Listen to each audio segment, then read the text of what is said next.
Welcome to another edition of Fourth and Pain, the only pro football and pro wrestling show to be hosted by an NFL player and a weight loss champion. That is Redskins defensive end Adam Carriker, everybody. This goes out to all my freaks and my peaks. Fourth and Pain is your hookup. Holla if you hear me. Someday I'll have guns like you, big bad booty daddy. Former wrestling announcer.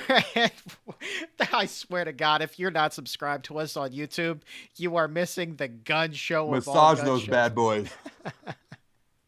Former wrestling announcer, weight loss champion, and sometimes broadcast professional Chuck Carroll here. Be sure to give the show a follow at Fourth and Pain. Adam, going to be talking about football here. Coming up in just a little bit, going to be talking about your buddy, your quarterback, Robert Griffin III, and then in about 5 minutes, interesting stuff with HGH and the NFL and your Players Association that came out this week. So going to be picking your brain on that. But let's start with RG3 and training camp. He comes out this week. He tweets, "Hey, doctors have cleared me. I'm medically cleared, and the coach is going to be easing me in here." You've spent all off season with him. You've seen him day in and day out as you two rehabbed at Redskins Park. Are you surprised we are where we are with him? I'm not surprised he's cleared to practice. I'm not surprised they're also going to ease him in. The guy, I've never seen an individual work so hard. I shared a story where he was there at 5 a.m. because he had an engagement to go to a teammate's event that night. Like anything he did, he always made sure to get his rehab in, whether it was twice a day, whether it was coming 6 days a week. I would have been surprised seeing what I saw had we got to this point and he wasn't cleared to practice. Now, everyone wants to know, is he going to play, week one? What's the deal there? That's going to remain to be seen. The coaches will make that decision. I know when he comes back, he's going to be ready to play. He's been chomping at the bit. He wants to play. I know they're going to do the right thing and make a smart decision when that comes. But as far as being cleared for practice, I'm not surprised at all. Yeah, and you know what? There was a report out this week that they were going to kind of pattern his return at training camp to kind of what they did with Adrian Peterson last year, where they held him back out of the gates. They didn't want to risk further injury or risk a setback, God forbid, just as he was getting going. Because, Robert, he's going to be fired up to be out there for the first time in, 6 months since the injury. And so he's got to be chomping at the bit. So sometimes you got to just hold him by the collar and say, young man, not so fast.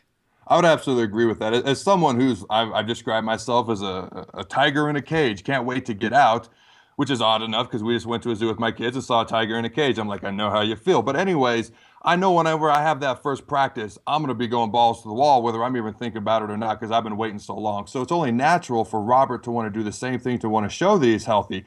And it's going to be up to him and everyone else involved to kind of be smart, to kind of do the right thing, which I have no doubt that they will. And so you talk about, just training camp here, and obviously then we've got 4 preseason games on the docket, the most important being that third. Do you think, you're a guy that's played in the league a lot. You've had you've been around it. Frankly, there's no other way to put it. You've been around it. You've seen a lot of things. Would it be detrimental for Robert if he weren't to see action in the preseason game? Is it still theoretically possible for him to be ready come week 1? Well, it's theoretically very possible. As far as what they're going to do in the preseason games, coaches, they talk about this stuff all the time, but they never share it with us players. I'm sure they want to see how he practices. I'm sure they want to see how he feels after practice. A lot of times, if you haven't done something for a while, you're coming back from an injury, you go out and you play football again, or you lift or whatever, which he's been doing, but he hasn't done football. The knee could flare up, the knee could be sore. That's only a natural reaction. They want to see how much it flares up. They want to see how he bounces back from that, because that's what is going to happen in this situation, and they're going to be careful. Now, maybe they'll play him in the preseason, maybe they won't. Obviously, everyone wants him to play during the regular season. That's when the bullets are real, as we say, but they got to do the right thing. And what's nice about this, either way, you're either going to have Robert Griffin III as your starting quarterback, or you're going to have Kirk Cousins, who gets lost in this whole entire shuffle. Kirk, who's taken all the snaps all off season, and I'm sure he'll get a good share of them during the season, probably all of them during the training camp, probably all of them during the preseason, or at least most of them, unless Robert plays. either way, we're going to be in good hands. Right, and of course you still have got Rex Grossman there as a fitting backup, and then let's not forget Pat White is signed. If he doesn't make the roster here in Washington, I'm sure he's going to want plenty of opportunity to audition for another team out there. So don't fret if it's not Robert. Again, plenty of quarterbacks to go around here in Washington. You're listening to Fourth and Pain with Adam Carriker, Redskins defensive end, and me, former wrestling announcer, weight loss champion Chuck Carroll. Give him and I a follow at Adam Carriker 94, me at the Chuck Carroll. And we talked about this at the top of the show, Adam. Now let's talk about it for real. The NFL, the NFLPA, your Players Association, reach an agreement, say, all right, well, we're going to get ourselves a little population study, quote unquote, to see just what the naturally occurring HGH levels are in players. That's going to be occurring at training camp. I mean, I'm just kind of curious to pick your thoughts as a player, man. What's your take on this? I'm not surprised they came to an agreement. Everyone wants a level playing field. Everyone wants everyone to be, playing with the same size bat, so to speak.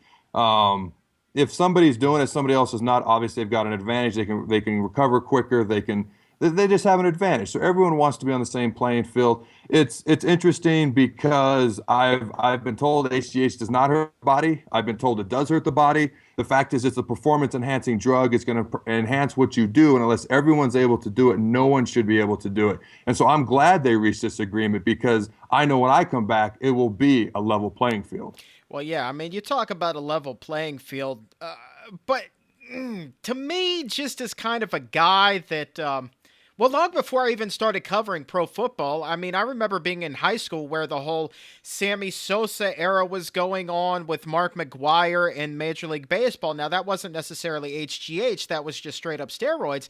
But just as a casual observer, man, I mean, if you take the reins off and a level playing field would say, well, if it's got to be all illegal or it's got to be all legal, but it's so much more fun to watch when the guys are juiced for me, especially, with the baseball. They're hitting the ball 500 miles. Well, that's what I'm saying. If they discover that HGH is not harmful to the body and everyone wants to do it, I'm cool with that. If they discover it is, when right now I think there's a lot of uncharted water, nobody should be able to do it. So nobody should have an advantage. Now, as far as baseball, the debate could be, was the game better when they were hitting home runs, when they were chasing I can't even remember his name now. He's been passed up by Bonds. He's been passed up by Sosa, McGwire, Roger Maris.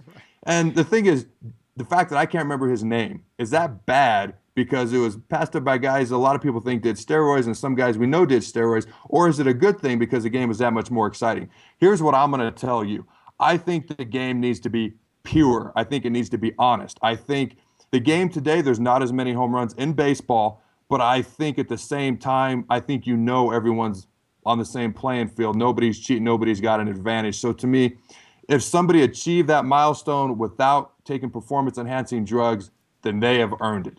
But if they did it while taking drugs, then it's definitely, without a doubt, marred. The interesting, I'm kind of torn about this, man, because again, I think that the fans, I don't think necessarily that and I can't speak for every fan, but I don't think necessarily as a whole, if there was a blanket say, let them do what they will. And I'm talking about HGH. I'm not talking about a synthetic steroid. I'm talking about a naturally occurring hormone, the human growth hormone.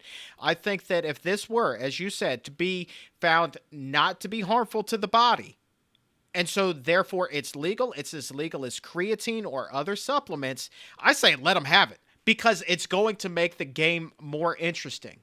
And as you know, the players, you guys are going to want to do whatever it takes to be within the limit, mind you, within the legal realm of things, to make yourselves as optimally performing of an athlete as possible. And if that's HGH, again, a naturally occurring hormone, man, that's going to make the game so much better, bigger, faster, stronger, so much more interesting. The NFL is just going to grow and grow and grow, especially this sport where it's all about contact, man. Well, to me, that's a quick difference between baseball and football. If it's, as a football player, you want to do everything you can to make your career, to be a better football player, to make your career better. The thing that people are going to say is, are they getting too big? Are they getting too strong? Is it causing injuries because they're doing too much? My response would be, it's not legal right now, so there's no debate. But if there was, weightlifting is legal. They're not going to take that away. Same thing with taking protein shakes and things of that nature. I think they need to figure out whether it's good, whether it's harmful to the body, and then we can have a consensus, because until then, there's going to be a divide. All right. Well, we're fresh out of time on this segment. Be sure, whatever you're hearing on the air, whether it be here on fourthandpain.com, on YouTube, on iTunes, 1067 The Fan, it's the same show everywhere, so make sure that you're following us everywhere. But with that, we got to take ourselves a quick break. We'll be right back. I'm Adam Carriker, number 94, defensive end of the Washington Redskins, here with your pumping iron tip of the week. Everybody wants to know what the difference between a bodybuilder, a power lifter, and a pro athlete is. The difference is explosiveness. Explosiveness is speed combined with strength. That's why you see a Major League Baseball player hitting the ball a mile, NBA players dunking from the free throw line, and NFL players running a sub 4.4 40-yard dash. The best way, and my tip, to become explosive is to use bands and my personal favorite, which is chains. Remember, success trains while failure complains. You're welcome.